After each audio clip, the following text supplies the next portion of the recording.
Hey everybody, this is Townsend. I'm a singer, songwriter, musician, and mental health advocate, and I started the You're Not Alone project and podcast to help educate, spread awareness, and simply help you feel a little less alone, no matter what you're going through. Thank you so much for tuning in to Season 2 of You're Not Alone with Townsend. Be sure to click the follow button and share these stories. You can also watch the interviews on our YouTube under Townsendtmusic. You can also keep up with the journey if you follow us on Instagram and Facebook at Townsendtmusic. Every like, follow, and share helps us continue to change lives. What is up, guys? Welcome to this episode of You're Not Alone with Townsend. I, of course, am your host, Townsend. Today, I got a special guest. I was like we're related or something. This is my cousin, Tommy Lane Townsend. Don't be blown away by the name. I know it sounds incredibly familiar. It's a long story I'll tell you about later. But we're going to talk about, if you went to school with us, we went down to school in South Arkansas. If you went to school with us, everyone knew who Luke was, which is Tommy Lane's brother. Tommy Lane grew up being Luke's brother. Is basically what you are. Yeah. Dude, So- mom was Luke's mom too, and she was a teacher at Whitehall. Literally, I had your mom as a teacher, and she was Luke's mom and Luke's brother and Luke's dad. And that's all you were, because Luke was like a rock star at our school. It was awesome. But Luke has what they call autism. And I thought that was perfect to hop on here and have Tommy Lane's perspective growing up with that as a sibling, now an adult, kind of looking back and reflecting on a little bit of everything. So we're going to talk about what is autism, what did it look like from a sibling's point of view. Also, always give the heads up that this is just our story. This is Tommy Lane's story. Obviously, it's not written in stone. If you know somebody with autism, there is a huge spectrum of it. So this isn't a one goes for everyone. So keep that in mind when you're listening. But enough is enough. Who the heck is Tommy Lane? So, like, what is your job? What's your age? How are you related to Luke? Even though we talked about it a little bit, you can share whatever you want. Yeah. So I'm Tommy Lane Townsend. I'm 29 years old, and I'm currently employed by the Whitehall School District. I'm a teacher. I am fortunate enough to call myself Luke's brother. Being that role has for sure played a part in both of our lives. And autism has played, obviously, a big part. And what really kind of drives my world is I've never known anything different, because Luke is my older brother. So coming into the world, I was already in his world, I guess, you know. Yeah, so I've never known anything different. Yeah, we're all in Luke's world. We're just here. Yeah. He runs it. We're just here. Yeah, absolutely. I'm not going to lie, and we'll kind of get to this later. So I'm a little bit older than Tommy Lane. We don't have to talk numbers or anything like that. Like, we don't have to talk about how much older, but so I'm a little bit older than Tommy Lane. And even growing up with you guys and seeing you grow as an adult, like, it's been such a cool experience seeing you mature and like how much his diagnosis has really changed you and made you, gosh, different than the mold, I guess. Like, I don't know, it gives you, honestly, I feel like it gives you a one up as a man or as a human in general, because you have that much more patience and that much more awareness, which is really cool. So I have always, and very much more so now that you're an adult, appreciated that from you. Not that you've always been patient with it. Yeah. Okay, so for people that don't know, what is autism? Let me phrase it in like old and the new. So autism growing up, especially like in the early 90s, Luke was diagnosed at like 3, and it was like some crazy acronym. It was like PTTNOS, and it was like not otherwise specified. Wow. And so then at the age of 5, he was actually diagnosed with autism. The way I kind of think about it, and once again, like you hit the nail on the head. This is just perspective. This is all just my. We ain't no doctors. Yeah, no, not me. Back in the 90s, it was almost like really kind of cut and dry, to the point where you could see, well, this child needs special services or it requires special attention. And so now, kind of fast forward to the new, it is much more of a spectrum, which, like, you have a low functioning and a high functioning, and a whole broad span of traits in between. So the way that I like to think and explain Luke is mild functioning. And the only reason why I say that is because he is verbal. He knows the alphabet, is able to communicate and, function well. Now, when you get to like high functioning, I feel like there's a difference between fixation and passionate. So if you think about trains, somebody who has high functioning autism is going to know every train, the motor that's in it, the way they develop for the years coming up, and fixation is more so like just targeting and having something. So Luke's like fixation was sports, and his sensory input was like a football. That's kind of how low versus high. And the way I would try to explain autism is it is a constant tear between the biggest fear of missing out and wanting to be isolated. Yeah. So, like, if you think about this, especially like at Christmas or Thanksgiving, Luke will go into a room and he's not blocking himself out or like getting away from the world. He's just wanting to be by himself, but he listens to everything. And like he's always tuned in. And then he'll take like a lap around the room, Yep. make sure, see who's doing what's the game, and then go back to the room. So it's just like a constant battle of, being scared of missing out on something and the constant want to be alone, or Yeah. not alone, but like isolated, I Yeah, guess. it's like overstimulating for some of them. Yeah, I think that's a great way to put it into layman terms. It's like it's a syndrome or disorder that can affect your communication as well as your cognition from like literally the biggest, it's like the biggest variety, like from one level to the other, like you said. Luke is a flashlight in the world of nothing but dark. Yeah. So Luke really kind of struggled until he got to junior high. And then like just or not necessarily struggled, but he was very much more isolated and kind of kept to himself.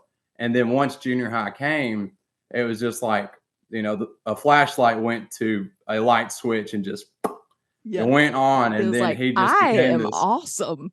yeah, I just became this social butterfly and just like constant high fives and talking and wanting to go to football games and sporting events and just kind of came out of his shell. But like were very happy that he can spell his name and write his name. So like those were obviously uh, you know struggles at the beginning, as you can imagine. But Yeah. I guess that's where I would say his severity kind of landed. He is incredibly social. He understands things so well, but I feel like we understand him really well also because we're around him frequently.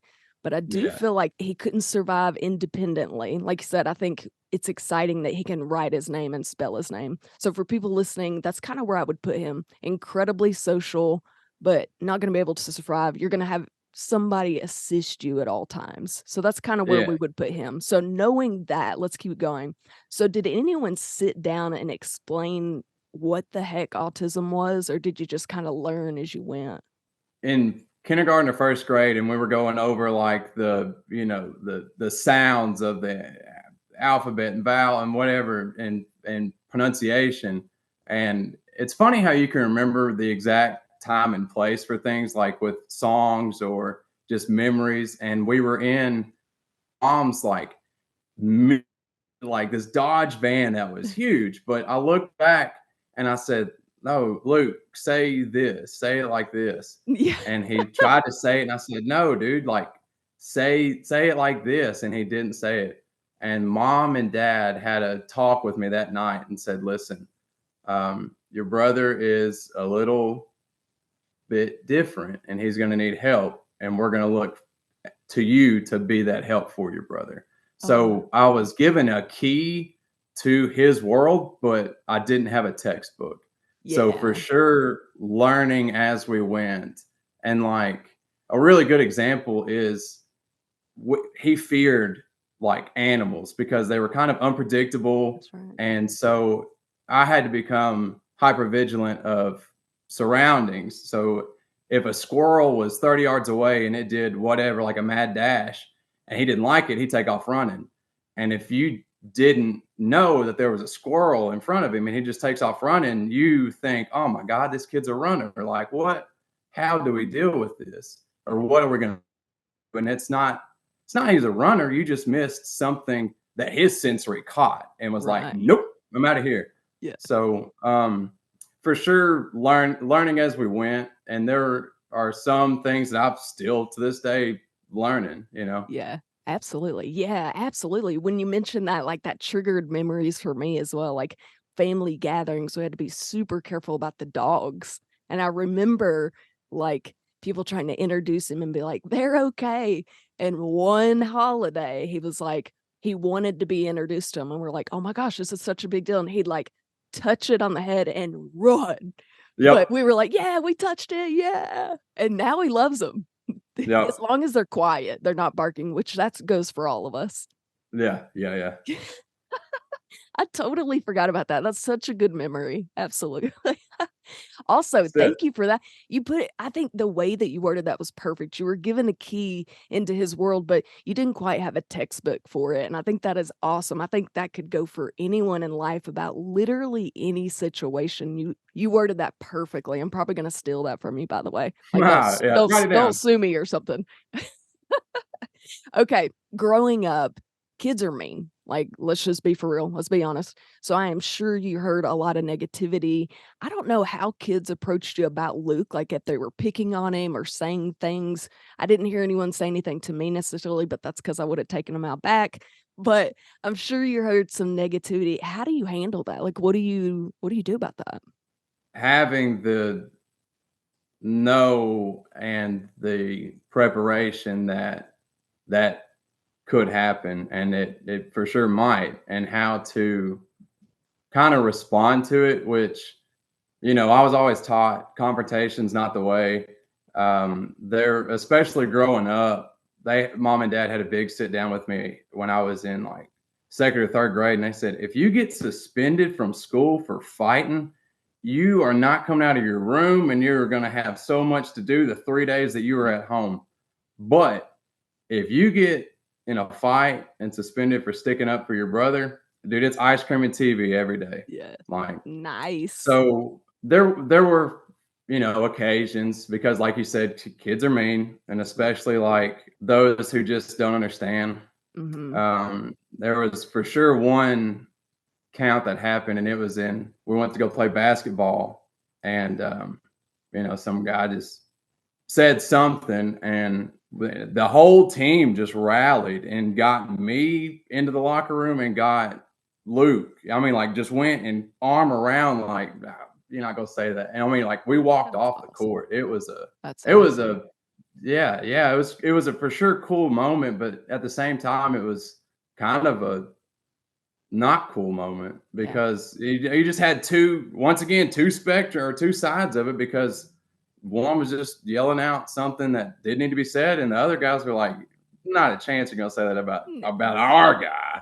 I love it. Yeah. So The sad part, and again, comes as an adult, and I think we grew up, especially with Luke being in the family, knowing different is okay and that, hey, this is different. And so we knew, you just kind of looked past it or treated them as an equal. And so I feel like that wasn't unusual for us. But you think about people, I use this example just because it comes to mind, small towns that maybe aren't around different much.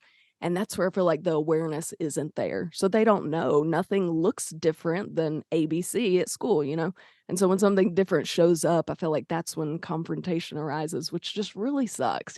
Like as kids, yeah, that's when we saw it, like basketball games, when you be in a different environment, because the kids that saw you every day were okay, but the kids that didn't, and I wish, again, that's kind of why I have this podcast, and I know it's mostly adults listening, but I had an adult last week. She struggled with Tourette's, and she talked about when she was a kid, she got picked on like crazy, and how much of a difference it would be hearing this podcast when she was a kid. And she's like, just knowing that when I'm an adult, it will be okay. Those kids didn't ruin my world. And so that's kind of what this is for, just letting people know, like, hey, if your kids have this, or if you have this, or whatever, even if someone in Walmart has this, you'll have a little bit more awareness, a little more grace. So I know it's super personal. I appreciate you sharing your stories with us. Okay, let's talk about this.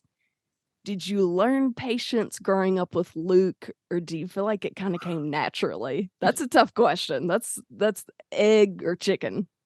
I feel like it didn't help me with Luke because we were still siblings and we were all, I mean, like, just like any other sibling, you're Yeah. gonna have your bashes and you're gonna, you're gonna get at it sometimes. But you just hit the nail on the head. It helped my patience so much in public because of the awareness on, like, well, it might be something that's going on with them that I have no clue about. And so it, like you just said, like at Walmart, if something's going on or if somebody's got like if they walk with a limp or a speech or kind of something along the lines of kind of disability, you put two and two together because I've been around it and I've seen it and I know it. So it for sure like didn't help me within the house having Luke as a brother with autism because once again, dude, siblings. So Yeah, we're gonna not all the time, but I get it. just like everyone else, you got battles, and then going out into the world, I I feel like I'll learn so much patience because of having an autistic brother. Oh, absolutely. Yeah. I feel like this is gonna be like super cliche, but it's almost like everybody's given a coloring book and ours was just colored a little bit more because we're like, oh yeah, whatever, different. Cool. Yeah, like you still have a seat at our table. Like my mom always told me I literally was more drawn to people that were different than the usual. So I'd bring home like all the kids that didn't fit in with anyone else and be like, "This is my best friends." My mom was like, "Gosh, you really don't see different, do you?" I'm like, "Absolutely not." And guess what? I grew up that way too. So I think we have Yeah, our parents to thank for that. yeah, yeah, Yeah, yeah, yeah. Okay, yeah. what's your favorite thing to do with Luke? Like, what's something that y'all bond over that you're like, "Okay, this is something I really love to do with him." I want to personally thank you for taking the time to listen to these conversations. It truly means so much. We've changed so many lives for the better, and we want to continue doing so throughout 2023. This project is made possible by sponsors and patrons. So if you'd like to help keep the You're Not Alone project going and hearing these amazing stories, we would love for you to join the family at patreon.com/TownsendTmusic. Just for signing up, you'll get free merch, discounts, and behind the scenes patron only footage. Not only of my music, but of each episode. That's right, so each guest on every episode answers a few more questions that only patrons will be able to watch and listen to. So head on over to patreon.com/TownsendTmusic and let's continue changing lives. So he loves going on boat rides. Oh, Um, yeah. growing up, he would like going on boat rides, which is kind of weird to think about now because of the noise and the auditory stimulation that was just going on. But he likes boat rides, and then there was a real long gap that we just didn't have a boat and we didn't have boat rides anymore. And then he was like maybe 22 or so. There's a big gap, and we get back out on the water, and he looks back, he's like, faster, faster. Like, dude, we're as fast as we can go. But I mean, I don't know if he just had that enjoyment or if he Mhm. literally recalled being and loving on the boat. He loves to go fishing. Sometimes, he's good for about 30 minutes, and then he'll say, no fish here, Tommy Lane. No, but No this fish is here. boring. And I would too. If you took me fishing, I'd be like, dude, no fish, let's go. We grew up outside, so playing sports was a big thing. And like, being two boys and brothers, I've always wanted to have somebody throw it back to me. And so we would play sports outside. And I think just having that availability and that, brother wanting to play helped him with his hand-eye and his motor skills. And when he got to junior high, dude, he was throwing a football. He could throw a baseball when he was doing Challenger baseball, the very first year they had it, they would use like a hard ball because it was the first year they'd had it and nobody really had those motor skills yet. And Luke comes up and he whops Like, two of them. So the next game they have to go get these soft T balls, that's and they're awesome. throwing it to Luke because he's got, he just had those. And so growing up outside playing sports and boat rides and fishing and deep down, those he's were a some of the country boy. activities. Yeah. Yeah, that's awesome. Man, yeah, that guy could always chunk a football. Like, I didn't like playing with him because he would throw it way too far. And they'll be like, "Luke, I'm right here." No, just kidding. He had an arm from the day I can remember, and he could make contact with the ball. I don't remember him ever not having a ball in his hands and, like, not wanting to play. Boy. So, yeah, he was always pretty good at sports. That was a nice brother to have for you. Oh He's yeah, for yeah, sure. he's lucky I wasn't his younger sister, but I don't wanna play ball. That's not what I wanna do, So it worked out perfect.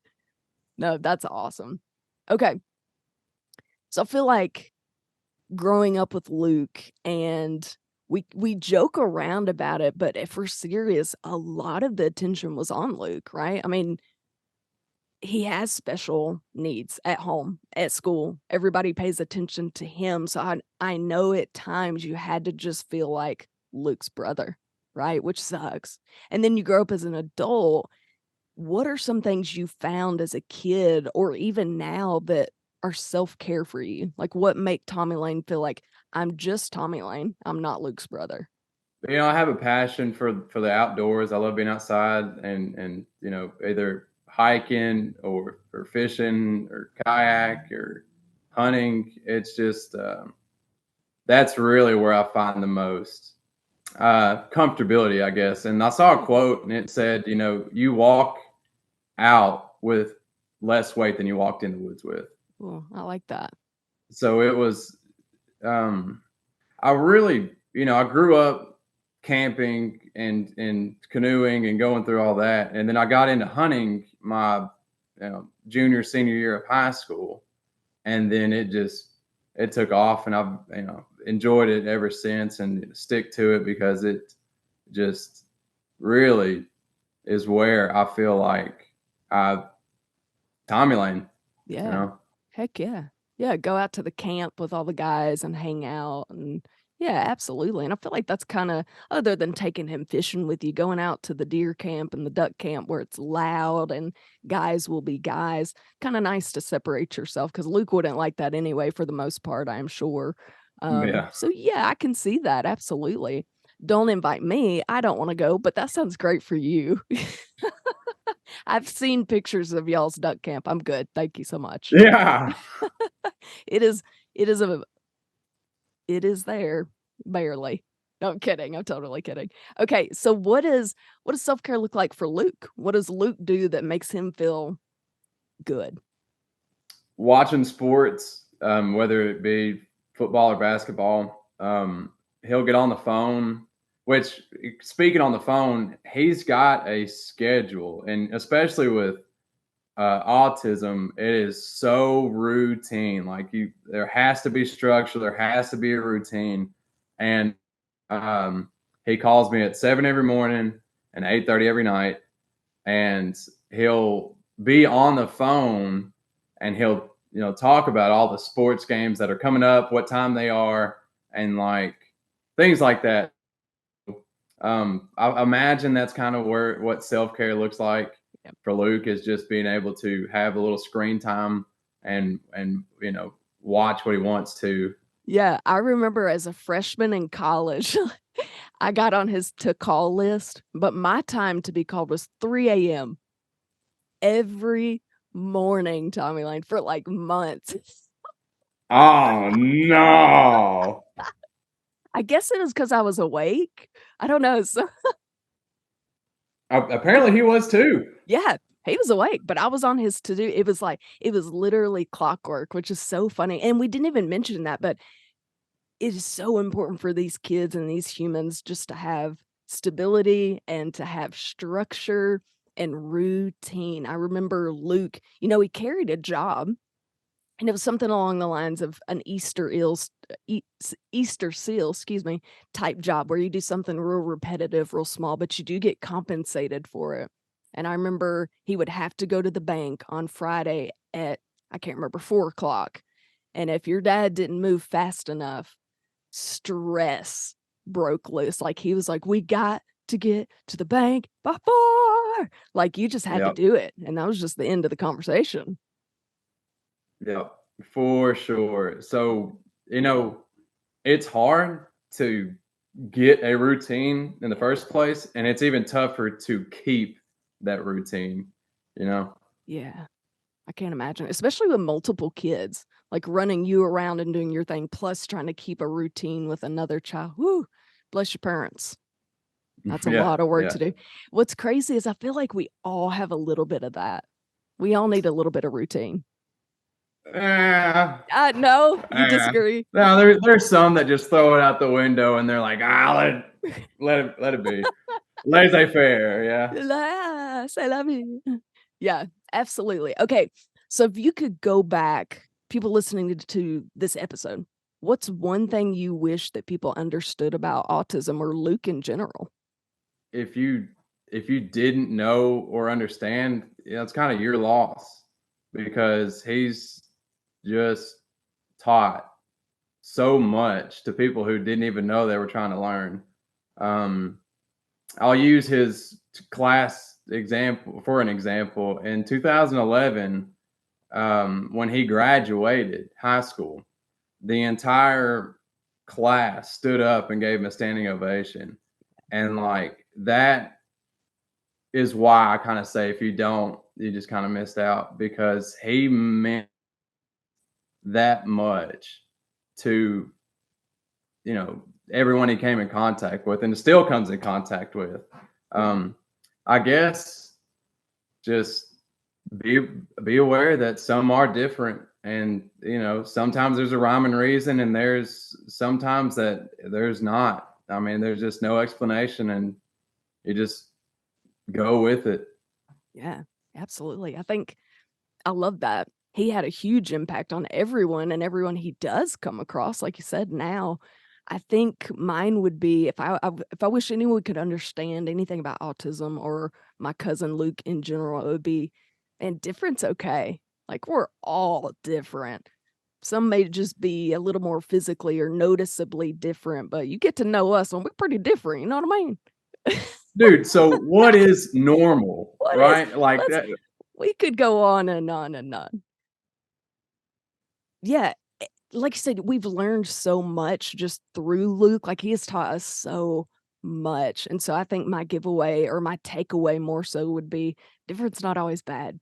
Difference actually a really good thing. It's helped us grow even more than what we were before. And I will say, and I said this in the very beginning, Tommy Lane, something that's been really cool has been watching you grow up, not only as Tommy Lane, but as Luke's brother. You've been, gosh, I've texted your mom and your dad just bragging on you recently because you've grown up to be such a cool, well-rounded, mature man. And it's been really cool to watch you grow into that. Just like I said, it sets you apart that you have such patience and such awareness and such understanding for things that people have no idea about. So thanks for being cool. Yeah, that's in the genetics too, huh? Yeah, yeah, in it. I do want to touch base, something we didn't talk about. So I have heard, correct me if I'm wrong, and I can't state where I got this because literally it's just something I heard in passing. But I think autism's gotten to be so it happens so frequently. It's like 1 in 36 kids now.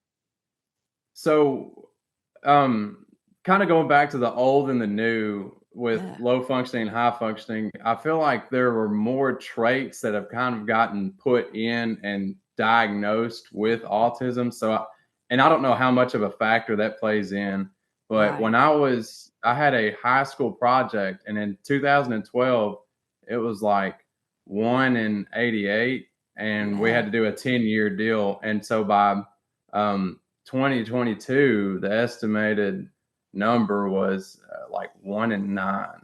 So it's supposed to be like a lot. Yeah. So it's constantly just been um, a more frequent diagnosis than Yeah. kind of anyone really gave it credit for or kind of imagined. Yeah. And from what I understand that and know from either that project or from life is it's not anything genetically passed down. It Yeah. just is a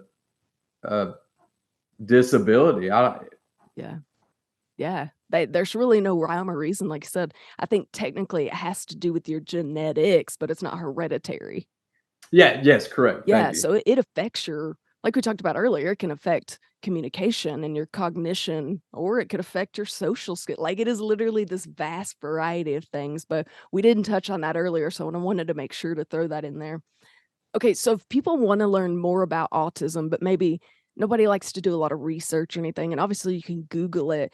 We had talked about earlier, there was a couple of movies you wanted to talk about that really hone in on autism. Yeah, so there are 2 that really come to mind that just really hit home for me, especially growing up with it. Okay. One is Radio, and, obviously, they Oh, still have, like, some Hollywood, ties to it and, kinda some things that aren't really, but the eye movement in Radio is fantastic, and mm, his, like, nonverbals are really, really good, and, if you haven't seen Radio, there's a scene where tragedy strikes, and you kind of see how he tries to deal with it or does deal with it, and they end up calling one of the other main characters, and it's just a really good like close representation of what you would